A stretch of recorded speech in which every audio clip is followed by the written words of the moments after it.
Bula Vinaka and welcome to another episode of Pacific Currents, a visual podcast by Ocean Eco Alliance where we showcase the struggles, resilience, and stories about our oceans and our blue planet. And in this episode today, we're joined by two incredible youths who are sitting beside me from the Alliance for Future Generations Fiji, a youth-led movement and network working at the intersection of climate justice, intergenerational equity, and Pacific resilience. And it gives me great pleasure to introduce Mr. Eparama Kerewanga and Miss Litiana. And just to briefly introduce our two guests today on our podcast, Eparama, he has a background in environmental science, project management, and youth community development. He has been with the Alliance for Future Generations Fiji for a very long time, if I remember, Epa. Yep. And he has been working with the AFG network as the project officer and has been quite hands-on with working with other NGOs, CSOs, working around climate financing, project management work, and really working with communities out there, working at the grassroots, creating impactful and meaningful changes. And with me, on the other side, I have Miss Litiana. I know she's a very familiar face. Most of us know her quite well. She is an Indigenous Fijian woman passionate about social impact, environmental conservation, and holistic well-being. As a core focal point officer for gender and human rights at the AFG, Litiana actively works on youth empowerment, climate justice, and policy engagements, specifically around deep-sea mining, one of my favorite topics, and ensuring that the voices of young Fijians are represented across all platforms. And she also serves as a board of the Heart of Yoga Foundation, which is a USA-registered nonprofit organization which supports community-based wellness initiatives globally. And in this episode today, together in this episode with Liti and Epa, we'll be exploring the rising tide of youth advocacy, the fight to protect our ocean from the threats like deep sea mining, and how we can really hold our leaders accountable, not just in words, but actions and through the work that we're doing. So with that, let's dive into the conversation if you both are ready. Yeah. Let's do it. So I guess what we can probably do is I'll pose one question and you both are free to answer. We can have a little bit of conversation around it and then move on to the next set of questions. Yeah, okay. So just to start off, we all know that the Alliance for Future Generations Fiji was a small movement that was created back in 2019, and I can also proudly say that I was also part of the group back then, and there was so much passion, eagerness to get the network started, building up the connections and the work that we're doing, and to really proudly say that it was really the passion to, create meaningful change through our work around the space of climate justice, oceans, gender, that AFG came up, and now AFG is registered as a non-governmental organization, and AFG has been active in so many projects, not just in Fiji, but across the region and being represented globally as well, right? So when it comes to climate change and ocean health, what drives your advocacy as young leaders in this space? And if you have any personal stories that you would like to share, what really motivated you and what really keeps you going as well? Maybe Liti, we can start off with you. Yandra Vinaka Komal and Epa, good to see you both again. I think the main driver behind my advocacy in this space is my lived realities. Growing up, I used to visit my mom's village every single year for Christmas and New Year's, and that's in Vonombalavo in Laos, which is about a 24-hour boat ride away. 24 hours on a good day. If it's rough waters, it could take up to 2 days of voyaging. But yeah, going back to the village every year and seeing slight changes to the shorelines and to just the food security at the villages every single year growing up was a big factor. And then when Cyclone Winston hit, I think in 2016, that was a big wake-up call for me. Cyclone Winston devastated both my mom and dad's villages, both Lomaiviti and Lau. every single village, and I don't know if this was the same in other villages on the island, but I know specifically for my mom's village and my dad's village, every single house was blown down. Every single house was destroyed during Cyclone Winston. And so that kind of woke me up to the realization that something really concerning was happening to our planet and happening to us in the Pacific, and we were coping the brunt of it. So I would say a lot of my advocacy stems from that place of just wanting to give voice to the places that are being destroyed, and stemming from a place of lived reality.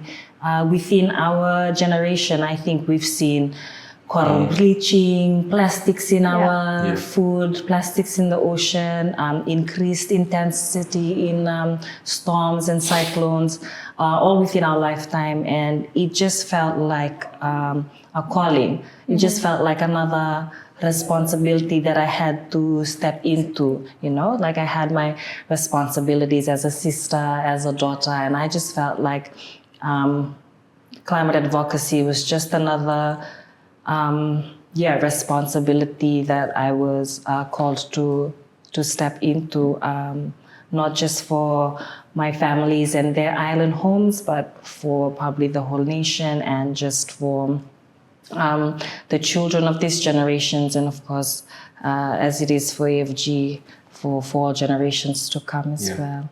Yeah, thanks. Most certainly, yes. I think our generation, if I should call it, we are living in that time, and we have seen all these changes happening, and like you mentioned, the intensity of the cyclones, even just a category 2 or category 3 cyclone, and you see so much destruction around you, and that sense of responsibility and that ownership, where how can we really make a difference, or putting ourselves in that position and really seeing for ourselves and being able to pass on that message and to be able to create that change, right? To really be able to put our hearts and soul into the work that we're doing. And 100%. I think the whole essence of how AFG was formed as well, and it's still going strong, and still the same vision, and to be able to create the same impact, right? And what about you, Eva?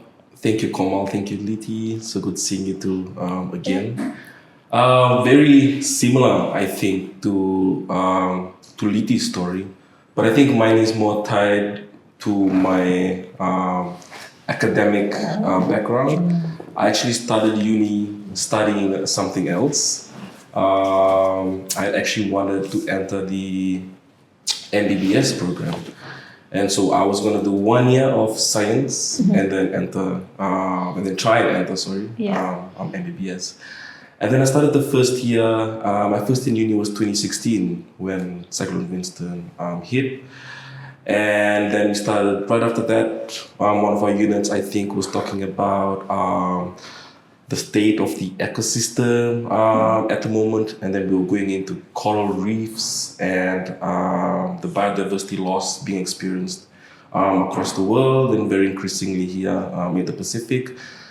And then thank you, Komal, for saying the word responsibility, because I think that was one of the key words I was feeling back then, going, okay, if not us, then who, right? Who will step up and try and protect the environment and do things to save and conserve things that I was studying about inside a lecture room. All the statistics my professors and lecturers were giving us, and I don't know, it was very radicalizing to me, that so much is happening, but so little is being done. So that was where I made the switch to be in the environmental science field. And then I think a little shortly after that, towards the middle of my studies, AFG was formed, but I had not heard about AFG until I then got approached by Langi. Back then, the group was just, if I recall, like a collection of just passionate young leaders trying to make a difference. but what a difference AFG has made, and it's come a really long way. So a sense of responsibility to protect, I think, has been a driving force of my personal advocacy. I'd say. Yeah, thank you. Thank you for sharing that, Epa. And I think I also clearly remember when Langi was approaching, a group of us youngsters back then and talking about the whole vision behind AFG, what it should represent, talking about SDGs, especially keeping climate justice, climate resilience at the heart of it, and seeing AFG right now as well serving with the same passion, the same responsibility, and again in this space, in this scenario that we are in today, right? There's so many conversations happening around climate change, ocean health, and sustainability. Leaders talking about so many policies, so many processes, so many SOPs. This is how we'll do this. This is how we'll be doing that. But where really is the sense of responsibility and the action that are being taken, right? I mean, it's so many conversations happening at once, so many negotiations, so many meetings, but what exactly is happening at the ground, right? So, yeah, and I think with that, I'll move on to the next question, and I feel like it's something that's close to heart for me, and I think Riti shares the same passion as well. So do you, Epa. A bit around deep sea mining, how for us here in the region, deep sea mining extraction is happening. It's causing so much chaos in the name of research, exploration. So many damages are being done, yet nobody really wants to talk about it. So what exactly would be, if you want to share what AFG's stance is on this, or even your own personal views, and how do you think that young people can really sort of influence decision makers before it is too late, like through our actions, through our votes? How do we really do that to be really able to make our leaders or politicians really think about the realities of it, and not just what's happening today, but what would happen in the long run if we really continue doing this, right? So over to you both. Yeah. I can let you, Yeah. I think my personal stance on this, and I think AFG kind of reflects this as well, is that we're very clear on just downright banning deep sea mining, and that we are completely against it. We just don't have enough science around it. I truly believe that the ocean is the heart of this living planet that we all get to call home. Not only does it act as an incredible carbon sink, it also, I believe, provides majority of the oxygen that we are all breathing. I think more than the forests, the ocean also provides a huge amount of oxygen to all of us, and it's a very volatile space, and the deep sea is also a place that Pacific Islanders hold very sacred. Yeah. We see it as our kin, as our brethren, not just as a resource, which is the way I feel that Western society likes to look at the planet that we all share and we all call home, as something to draw food and minerals and all these things from. Whereas in the Pacific, for generations pre-colonization, we saw the planet and the oceans as something, as I said earlier, as kin. We had a reciprocal relationship with it, whereas yes, it provided us nourishment and sustenance, but in return, as we pass away, we do return back to the soil, back to the ocean. And there was always a very sustainable kind of relationship, and we never took more than we needed. We never foraged or fished more than we needed for the day. So it was a very synchronistic relationship, Yeah, and I think with to the second part of the question on how young people can influence decision-making spaces, I think by uniting our voices regionally, usually because of experience or just because of age, people tend to not really take youth voices that seriously or Yeah. amplify it as needed, even though we are living in the same realities as everybody else. So I think standing in a united front, uniting voices from around the region, will not only give us more power in these spaces, but just kind of give us a lot of voice in these spaces. And we do that with AFG. We're always working with other NGOs, other CSOs, issuing joint statements, endorsing media releases.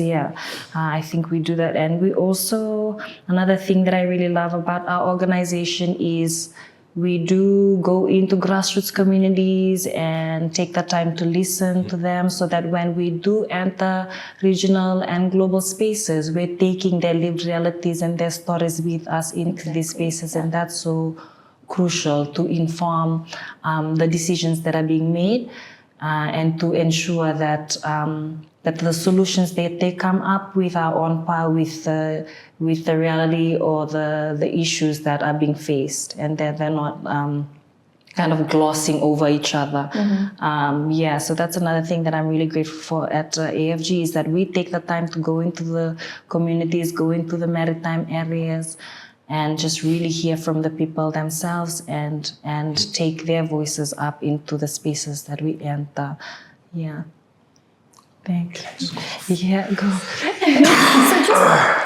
So just adding on to what you've said, Liti, the lived realities of the people, they share their experience, especially from the remote, rural, maritime areas who are really going through it, feeling the brunt of it. And then there seems to be like a united voice when we talk about deep sea mining, right? Youngsters are speaking up, communities are speaking up who are going through it. And then we try our very best to take it at the regional, international platforms and make sure our voices are heard. We are saying that, okay, leaders, we are holding you accountable. You should do something about it. So how does it feel when, you really are trying to reach out to them and it just goes unheard? There are many times when nobody really hears the plights of the people, right? Yeah, and specifically when they're so one-track minded towards like developing or like, or ensuring more security and things like that. It's frustrating. As a young person, it's just downright frustrating and irresponsible on their part. We'd like to think that people at that big age and in those positions of leadership would act a bit more responsibly and would have a bit more empathy and more concern, not just for themselves, but like for their children, for their children's children. It's frustrating that they can't seem to see that the destruction of our oceans means the destruction of our future, or the destruction of our nation itself, being an island nation. I guess just personally, it's just very frustrating and disappointing, to say the least. I fully resonate with what you're saying. What are your thoughts, Appa? Same. It is frustrating and sometimes a bit. It can weigh on your mind that you feel like maybe no one is listening, or maybe some of the stories that you share. Or the whole routine of it all will become a bit repetitive, but we can't stop sharing the stories from our communities or of our work, because the whole narrative of climate change or the climate crisis and deep sea mining should be determined, I think, by the resource owners themselves. So by the Pacific Islands with our large ocean states. I also love that we are now going towards noticing how important the ocean ecosystem is, as opposed to, well, when I came up, growing up through the school system, it was rainforests, rainforests. Yeah. Yeah. The green lungs of our earth, Planet, yeah. which they are, right? Yeah. But it's a blue planet, Yeah. basically. So it's good that policies are now going or focusing on oceans. UNOC just finished. Fiji did some great work there, and for us as a network, I think we are moving towards an ocean focus as well. We have our own advocacy plans that will focus on deep sea mining for the next, I think, 2 years till next year. Okay. And so, it's an important space, and we're trying to work and see how well we can do advocacy with the amount of resources that we have as a small Definitely. organization, youth-led organization. But trying to make a difference. So we'll see on that end. I think that's amazing in itself, because we need more conversations, and we really need, the more we speak up, the more hopefully the leaders will hear, listen, and take into consideration what we have to say, right? And I think even in this whole, like you were saying, like the green lungs of our earth, and then now we're moving towards the blue lungs, because the ocean plays such an important part, right? So hopefully the more advocacy, the more awareness that's going on, the more momentum it will create. And then we'll have some more like concrete actions going on when we talk about deep sea mining. And perhaps in the next 2-3 years, if we're sitting down together again, it won't be as frustrating as it is right now, right? Hopefully not. Fingers crossed on that. Okay, so let's move on to our next question. When we talk about international summits, like you just mentioned the United Nations Oceans Conference, the Conference of the Parties, it happens every year. There are mid-sessions, pre-COP sessions happening, so many of it, right? But what are some of the gaps you see between what leaders say at these summits and what they actually do? And how do we hold them accountable? I mean, sometimes the only time you really get to have a chat with your own leaders are when you are at these international summits, right? And then they'll be like, okay, there are some Pacific youth voices here. Let's have a chat with them. Let's see what they're saying. And then come back home and the conversation dies out, right? So what are your thoughts on that? And what do you think? Like, where should the accountability lie? How do we go about doing that? Yeah, I mean, I'm sorry, I think if it's a bit too much to answer, but I just thought that I'm sitting down with two amazing youth leaders, and I think for me it felt like it's really important to really know the struggles that youths face in this space as well, in terms of being heard and the work that we do, and it really evolves around the role, the leadership, diplomacy, politics. So what are your take on that? I think there's a big gap between what is, as the question said, promised, at COP or these other conferences, and what is actually being done back home, right? Yeah. Other policies or legislations being changed back home after so-and-so country has said this at the Conference of Parties. I mean, we can talk all day about that and start listing names of countries. It goes on and on, right? Yeah, right. But we should be naming them though. That's how we keep them accountable. And I think the big gap is because there's just, I think, a lack of accountability. I think a lot of the governments are still, well, it is a capitalist run society, The whole world system is run on extraction and profit. Yeah. And, now that they've run out of terrestrial sourced fuel, then now they're looking at those that are deep down in the sea for more profits. And so while the whole world, the system is structured as such, and it can be difficult to get our leaders or concrete policy change at the national level or even local level, because even at the Conference of Parties, there are large lobbying groups from these fossil fuel companies that are present, which does not make sense. It's actually quite ridiculous if you think about it. Hosting Conference of Parties in fossil fuel states, as well. It's all crazy. And sometimes you just have to step back and think, how do they allow this to keep happening? Do they know what's gonna come if they keep that going? And a very good example, and really close to home, is just a 3-hour flight away in Australia.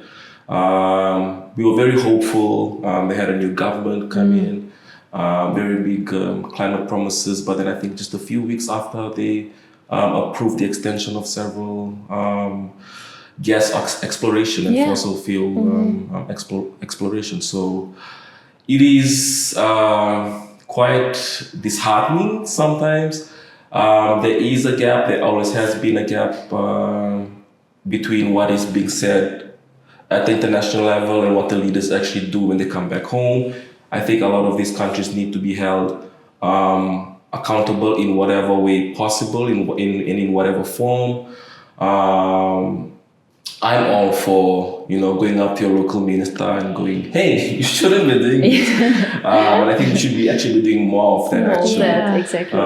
Can be difficult in Fiji at our own local level, considering our own political, history. And, youth civic participation is not as strong in Fiji as it is, I don't know, maybe in Europe, where people can just take to the streets when they're unhappy about something.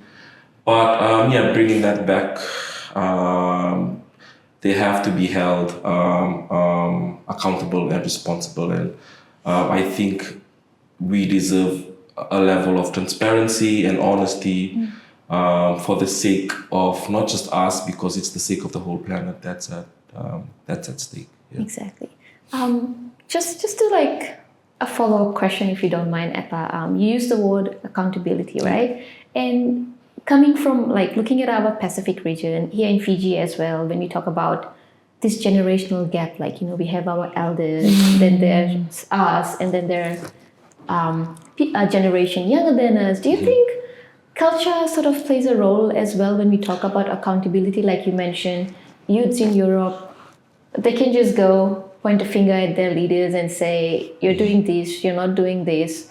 And I feel like sometimes it's a bit different here, our approach is a bit subtle, and maybe perhaps that little bit of cultural play comes into effect as well, that maybe shies away the youngsters as well when we talk about accountability.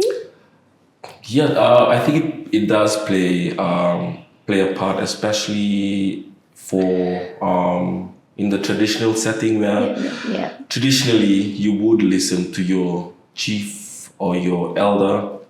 But I think that government officials are a different space. They are elected by the people.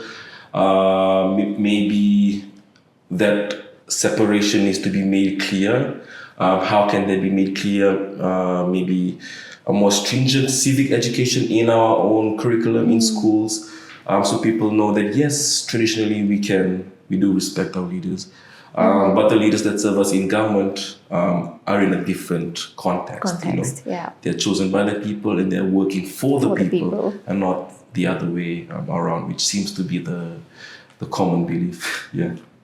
Okay, certainly. They do like to talk a big game at these global summits. But the disparity or the gaps are very obvious from the conversations to the actions that are actually being made, and specifically with the big polluters and the first world countries, the global north, who are the largest contributors to the climate catastrophe. For example, like Australia, pining for presidency of COP21, and then under the same breath going ahead and allowing for more gas and oil explorations to be done. I think Japan just 3 days ago announced that they will be going ahead with deep sea mining, test mining projects in their country, I think as early as January. I think it's just insane and so irresponsible. It's disheartening, but you also kind of step back and realize that that people tend to like not see a problem as a problem until it's affecting them directly. And so with the climate crisis and the ocean degradation that's going on, maybe because it's not affecting them as much as or on a scale as it is affecting us here in the Pacific, they're not doing enough. They're just not doing enough, I think, in my opinion. And because of that, I think they really need to center Pacific voices more at these global summits, because we are the ones being affected the most. We are the ones who are at this very hour are having our shores being washed away, are having our islands currently going underwater. And I think we're just really tired of having all these big countries and even allowing large fossil fuel lobbying groups to be a part of these conversations at COP.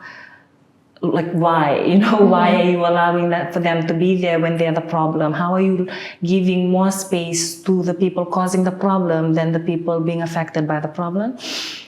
So yeah, it's just very disappointing again, to say the very least. And for the Pacific, we are pretty united in this fight when it does come to global summits and global convenings. But also we then in turn turn around and support big countries or big polluters who are doing actions around the globe that are harming the environment, supporting big military industrial complexes that are doing things around the world that are causing a lot of carbon emissions to increase. And I think that is irresponsible on our part as well in the Pacific, and our Pacific leadership to be endorsing such governments and such organizations, knowing fully well that their military endeavors are increasing the global climate catastrophe. And I think the way that we could hold them accountable is to maybe spotlight and call them out whenever they contradict the promises that they make at these summits and the actions that they're taking on the ground, is to just spotlight them and call them out, and really kind of dive into our international relations with them as well. Are these really our allies, or are they just using us as a pawn in whatever big global game that they're playing? Because our loss of lives, our loss of vanua and land, our loss of food security is not a game. This is our lived reality. Our oceans are dying, they're being bleached, our forests are dying, our lands are being eroded, and they're treating it like just a big game. All for what? For just power, for profit. It's saddening, and and I think all we can really do as a network is continue to call them out, publish our reports, endorse media statements collectively with other NGOs and CSOs, and can just continue to fight. As tiring as it does become every now and then to fight, we have to, because we have younger generations looking up to us as well, and we need them to know that there is still hope and that we will fight till our very last breath on this front. Thank you for bringing that up, Liti. I think both Appa and Liti have really sort of straightforward, like, the entire conversation about what's really needed, how to hold leaders accountable, what's happening, the realities. And I know there's so many frustrations around it, but then again, if you really are passionate about something, then it doesn't really like hinder, sort of your progress in any way. You continue doing what you do, working with the communities, bringing the realities, and trying our level best to really put those messages out there, right?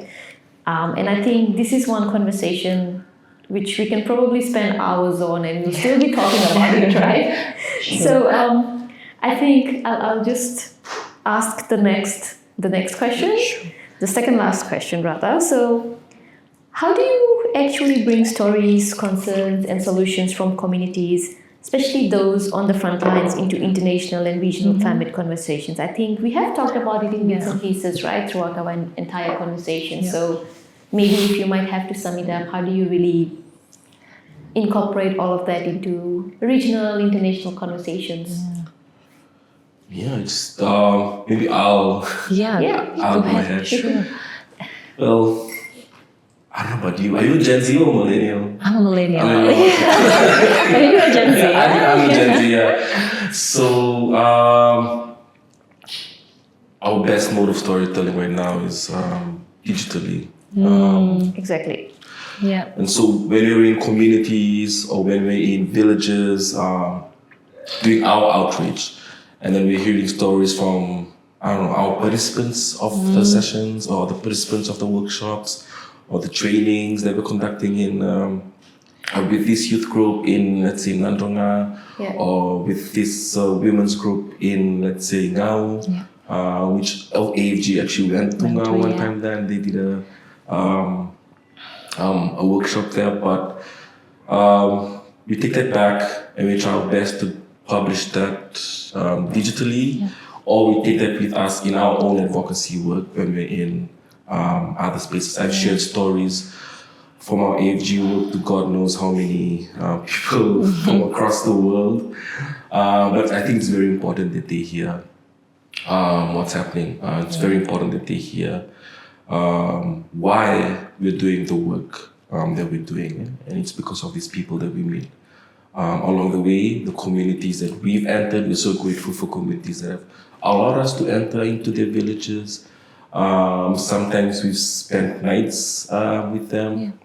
Fun fact, the longest I think an AFG team has been in villages 2 weeks, sleeping there, eating with them, making friends with them, and also talking about this climate advocacy and hearing their stories back to us. And yeah, I mean, we have to share the stories, or else we'll just be sitting on a lot of potential advocacy. So I don't know if Liti wants to continue on that, but Yeah. That's one thing that I really love about AFG is just first and foremost, we listen. We come into the community, into the village, into the province, and we just sit down and all we want to do is listen.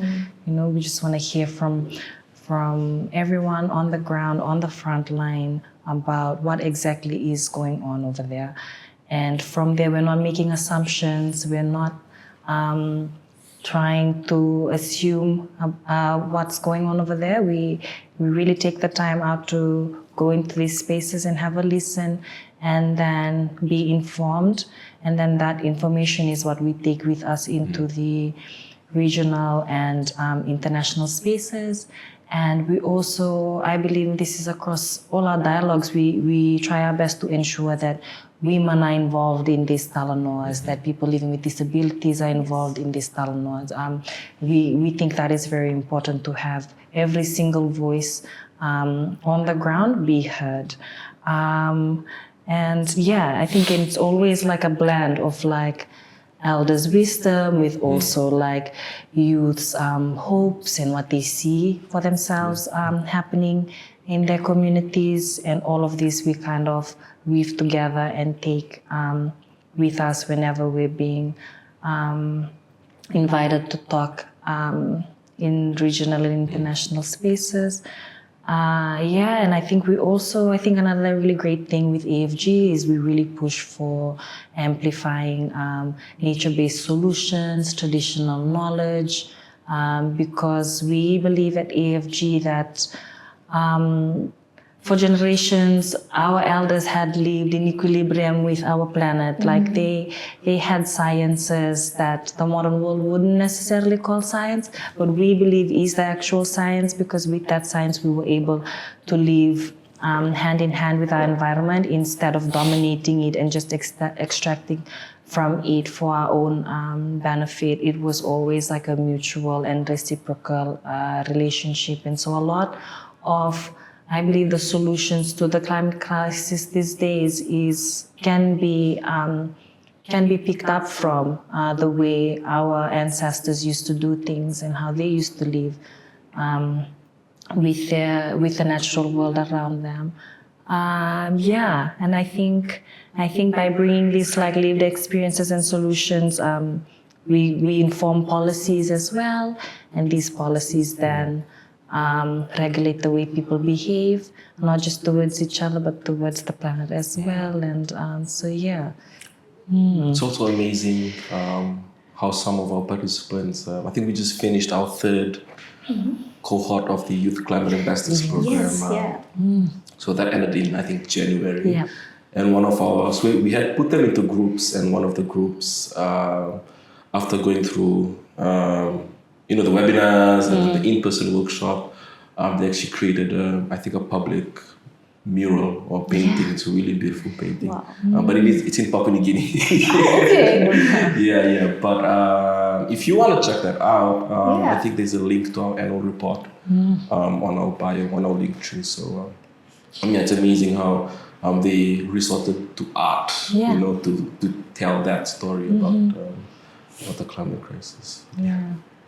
I guess we've been talking about storytelling so much, listening. I guess maybe the generation that we are living in today, like the access to technology and resources we have, probably creative storytelling is the way to go to be really able Fully. to encourage people to visualize what really is happening at the ground and be able to relate to it, right? And I think AFG is playing a really important role in this, and I think what you guys doing it is pretty amazing in the sense that there are a lot of people talking, right? Leaders are talking, wherever you go, people are talking, but you don't really see a lot of people just sitting down and listening to the problems and understanding it, making sense out of it, and then figuring out how do we go from here. We have listened to the stories and concerns. How do we incorporate it into the work that we are doing and be able to bring these stories to light, right? Yeah. And why is it so important for us here in the Pacific? And with that, I would just like to pose one last question to you both before we wrap up. So say, per se, if you had the mic at a UN or a climate summit, what is one urgent call you would make on behalf of the Pacific youth and our ocean? What would be the one message that you really would want the world to listen to? Wow. I think, my God, mine would just be very simple. Like, can we just decenter profit and development and progress, and at least for a decade or two, just center the planet and people and the ocean. It just seems like a very common sense request, because we all live here, we're all breathing here. We want to protect nature because we are part of nature itself. We cannot exist in a vacuum from it. We are one with it, and it's a very simple fact of life, and that I think is very integral to our Pacific identity as well. That I'm not just myself. I am my family, I am my province, I am my Vanua, I am my land, I am my ocean. I am inseparable from that. And I would just ask them to reconsider. I understand that development and progress gives nations a sense of security and a sense of stability, But for us in the Pacific, our sense of security and stability comes from our vanua, from our ocean, from each other. And could they just maybe, descend to profit and progress for once and shift it to see things a little bit from this way? I'd say, keep your promises. One, keep fossil fuels where they belong, in the ground. With two, and I think third would be to pay us what you owe. Exactly. Yeah. Yep. No, I think that's bang on. I mean, when you two were talking, I was also like recalling some of the negotiations that happens at COP, and sometimes you have countries blocking the negotiations, the conversations. No, we won't use this particular word. We don't want to support this. But then again, say we're in the middle of a Category 5 cyclone, I would tell them, come and spend a night in this particular village where they are currently experiencing a Category 5 cyclone. Once that cyclone is over, perhaps by the time you're on your way to the airport, going back to your country, it would give you a better understanding of what the reality is like, just fighting for your life, surviving for that particular night or the days to come. And that might probably give them a better idea of what exactly is it like to be coming from a nation or, from our part of the world. We are contributing so little to all this chaos going on around us when we talk about climate, ocean health, but yet being the first ones to feel the brunt of it. Tuvalu is on the verge of sinking. Kiribati is there.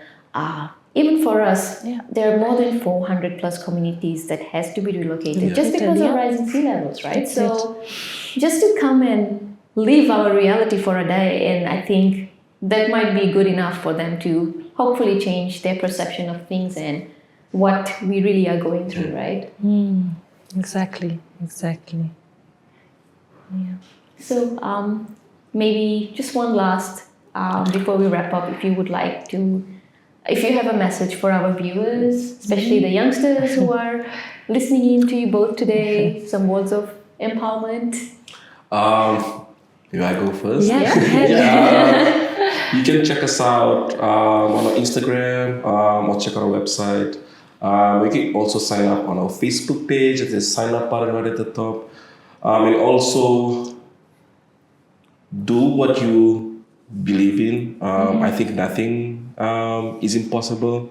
Absolutely. And also to keep fighting the good fight and reach out to us if you want to collaborate, if you want to know more, or if you just want to talk with us. We're always looking for upcoming youth advocates to share the passion with in this fight. So check us out and get in touch. Yes, absolutely. I think App and I are coming towards the end of the youth age group, and so we would really love to, I specifically, coming towards the end. But we would really love to encourage more young people to come forward and leverage your social media,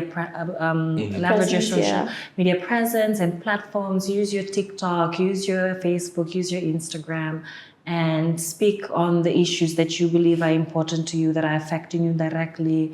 Don't shy away from it. If you're not being invited, if you feel like you're not being invited to the table, make your own table.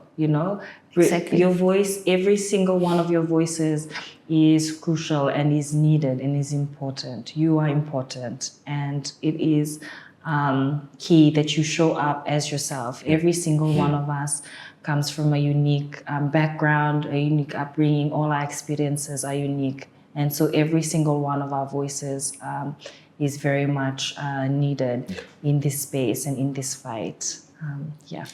Naka.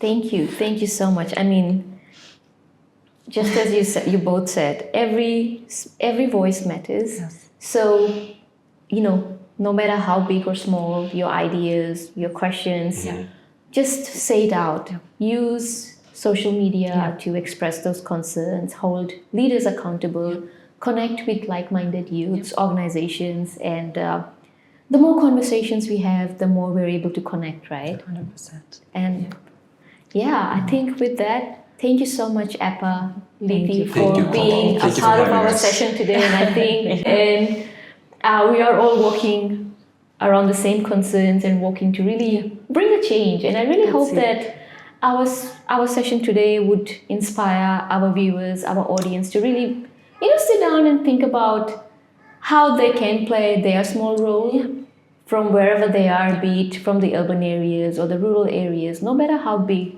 or a small community you are from. Every action, every thought matters, and That's it. we're here. We're here to support. Appa did mention AFG has a social media presence. OEA has a social media presence.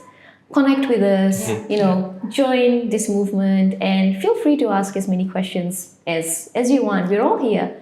So with that, thank you so much for sharing your stories, your experiences, and the amazing work that AFG has been doing, and also again, just being able to sit down and have some sort of like reality check conversations, about accountability, inclusiveness. So thank you so much for that, and I'm very, very confident that our viewers will definitely enjoy this episode and be able to connect with us. And again, I think if today's episode is able to inspire our audience, if it has challenged you or moved you, please, connect with our youth sitting here with me in the room today. Connect with us, join this movement, and we're all here with the same message. We're here to create waves of change, to be really able to show accountability, be able to say that we really are doing something for our planet, for our Pacific Island countries, for our country, right? So